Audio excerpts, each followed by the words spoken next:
거부할 수는 없다 이런 의미 있다는 게 안에서 나오고 있는 겁니다. 그것은 보도가 나오기 시작하는 거는요. 안에서 충분히 그런 얘기가 있다는 얘기죠.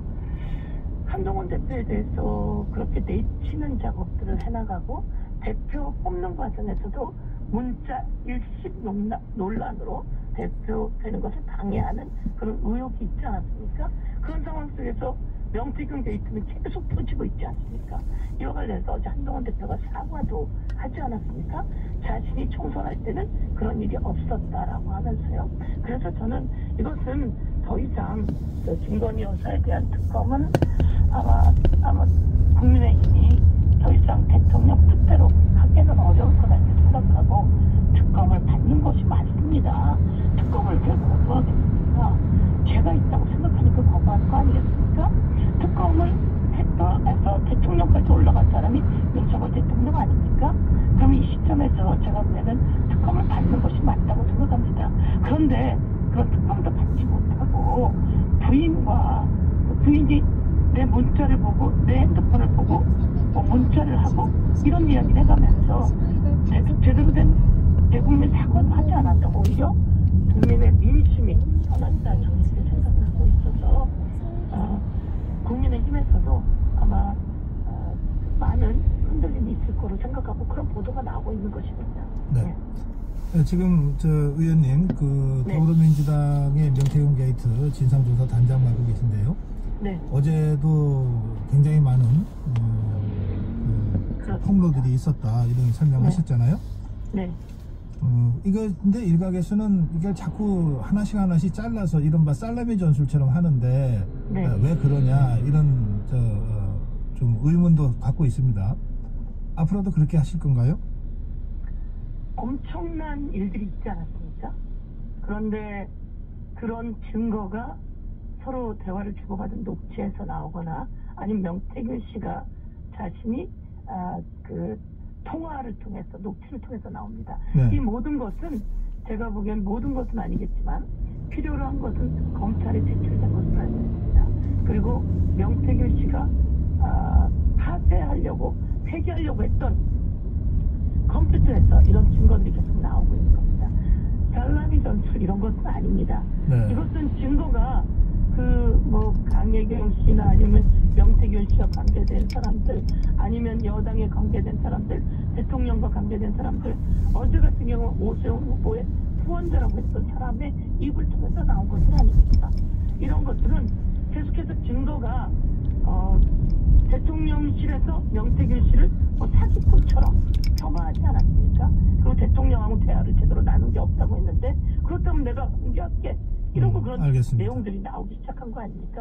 이거는 아마 속이 터진 것처럼 막기가 어려운 내용이지 이건 더불어민주당이 한다고 생각하실 필요 없고 더불어민주당에 제보가 들어왔고 그 제보들이 들어오는 대로 국민들께 언론에게 공개하는 것이다. 알겠습니다. 생각하시면 되겠습니다. 예, 전략해놓고 전략적으로 잘라서 하는 게 아니다. 계속해서 저희가 무슨 제대로 그걸 준비해놓고 계속해서 제보가 들어오고 터지는데 우린들 어떡하냐 이런 취지의 설명이시군요. 알겠습니다. 이 제보가 들어오고 터지면 그 부분에 대해서 잘못된 것들이 있으면 그것을 네. 국민들께 언론에 공개하고 또 검찰이 그것을 수사하게 하는 것이 또 그 관계된 사람들의 요구이고요. 네. 저희들도 그것을 알겠습니다. 제보자의 제보를 확대하는 것입니다. 네, 의원님 질문 2가지가 남았는데 좀 시간은 2분밖에 안 남아서 짧게 답변 부탁드립니다. 네. 지금 검사청문과 검사 탄핵과 관련해서 검찰에 강력한 반발이 있습니다. 짧게 어떻게 보시는지요? 대통령 부인의 주가 조작을 대통령 부인이 요구하는 것에 가서 수사하고 와놓고 무혐의를 하면서 언론에게 핸드폰 등 압수수색했는데 법원이 영장을 발부하지 않고 기각시켰다라고 하는 발언들을 계속했습니다. 그래도 국민들이 그렇게 알았는데요. 그게 사실이 아닌 게 저희 국정감사를 통해서 드러났습니다. 그러면 제대로 수사하지 않은 검사에 대해서 그리고 그것을 거짓말한 것에 대해서는 탄핵하는 게 맞습니다. 그래서 탄핵이라고 하는 제도가 검사에 대한 잘못을 지적하는 것은 탄핵이라고 하는 제도가 있다. 그래서 그것이 진행되는 것이다. 이렇게 말씀드립니다. 네. 마지막으로 어제 국회 외통위에서 이재명 대표와 조태열 외교부 장관이 우크라이나 특사단 방한 관련해서 좀 토론이 있었어요. 어떻게 보셨습니까? 제가 그 내용은 지금 오늘 뭐 질문한 내용에 들어있지 않아서 제가 그 부분은 그 언론 보도를 제대로 보지 못하고 한번 다시 봐야 할 것 같습니다. 그런데 네. 우크라이나 그리고 러시아 전체 여기에 대한민국이 그대로 끼어들면 안 되는 겁니다. 대한민국이 지금 여러 가지로 전쟁의 위기에 내몰리고 있는 상태 아닙니까? 이런 상황 속에서 외교 그리고 또 국방 이런 부분에 대한민국의 이익을 중심으로 가야 하는데 네. 아무래도 대한민국 국민이 여차하면 전쟁의 위기로 내몰릴 수 있는 것 같은 이 위기감 이것이 대통령의 통치의 문제다 이렇게 지적하고 싶습니다. 외교부든 국방부든 제대로 좀 잘했으면 좋겠고 국민을 위기로 내몰지 않아야 합니다. 네, 의원님 오늘 말씀 여기서 줄이겠습니다. 말씀 잘 들었습니다. 예, 고맙습니다. 네, 더불어민주당 서영교 의원이었습니다.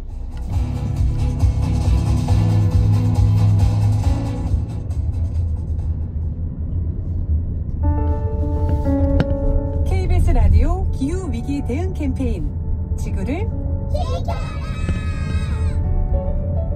안녕하세요. 저는 환경과 관련된 그림을 그리고 있는 박용화라고 합니다.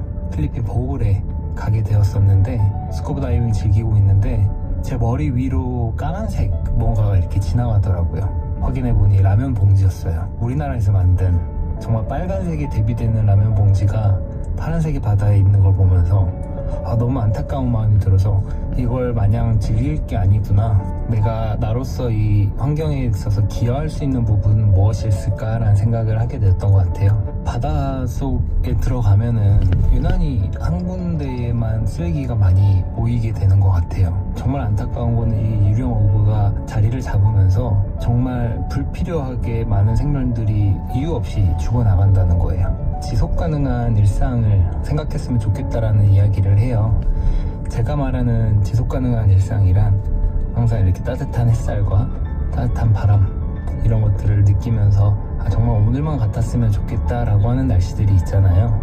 그래서 선선하게 부는 바람 그리고 따스한 햇살 그런 것들을 느끼면서 잔디밭에 누워서 책 읽고 싶게 만드는 그런 날씨들이 앞으로는 점점 우리가 느끼기 힘들게 되는 일상들이 생길 것 같아요.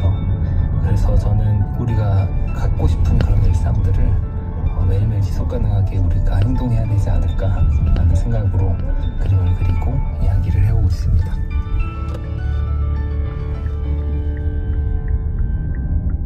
뜨거워지고 있는 지구. 지금 우리의 문제입니다. KBS 라디오 기후위기 대응 캠페인 지구를 지켜라 였습니다.